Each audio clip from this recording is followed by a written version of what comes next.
অনেকগুলো দরকারি ছোট টিপস যা আমি ৩০ বছর বয়সে জানলাম। এক, চিংড়ি সংরক্ষণে মজার কৌশল। চিংড়ি একটি পানির বোতলে ঢুকিয়ে পানি দিয়ে বোতল ভর্তি করুন, ঢাকনা বন্ধ করে ফ্রিজে রেখে দিন। এভাবে চিংড়ি ১ বছরও নষ্ট হবে না। ২, ক্যানের ঢাকনা খুলতে না পারলে একটি ছোট বাটিতে গরম পানি ঢালুন, ক্যানটি উল্টো করে ১-৫ মিনিট রেখে দিন, তারপর সহজেই খুলে যাবে। ৩, ভুট্টা ২ ভাগ করা এবং দানা ছাড়ানো সহজ কৌশল। প্রথমে ভুট্টা ২ টুকরো করে কেটে নিন, কাঁচি দিয়ে ভুট্টার মাঝখানে ঢুকিয়ে ঘুরিয়ে দিন। এরপর সহজেই ভুট্টার দানা ছাড়ানো যাবে এবং প্রতিটি দানা সম্পূর্ণ থাকবে। ৪, কলা সহজে নষ্ট হওয়া বন্ধ করতে কলা মূলের অংশে একটি প্লাস্টিক ব্যাগ পেঁচিয়ে রাখুন, এতে অনেক দিন ভালো থাকবে। ৫, ডিমের সাদা অংশ দ্রুত আলাদা করার কৌশল। একটি রসুনের কোয়া নিন এবং ডিমের হালকা ঘষে নিন, ডিমের সাদা অংশ সহজেই আলাদা হয়ে যাবে। ৬, ব্যাগ দ্রুত খোলার কৌশল। এক পাশে একটি এক সেলাই, আরেক পাশে দ্বিগুণ সেলাই থাকে। এক সেলাইয়ের দিক আপনার দিকে রেখে ডান পাশের সেলাই কেটে ফেলুন,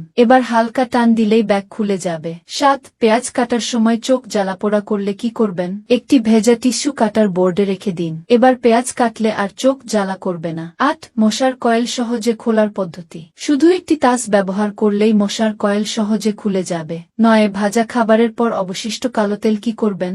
১ চামচ কর্নফ্লাওয়ার এবং ১ চামচ পানি মিশিয়ে নিন, ৬০% গরম তেলে এটি ঢেলে দিন, এটি তেলের ময়লা শুষে নেবে। তারপর ফ্লাওয়ার জমাট বাঁধলে তুলে ফেলুন, দেখুন তেল কতটা পরিষ্কার। ১০, হাত চুলকানোর ভয় ছাড়াই শালগমের খোসা ছাড়ানো। একটি চপস্টিক শালগমে ঢুকিয়ে দিন, তারপর স্বাভাবিকভাবে খোসা ছাড়ান। যদি মনে রাখতে না পারেন আগে সংরক্ষণ করে রাখুন, প্রয়োজনের সময় দেখে কাজে লাগান।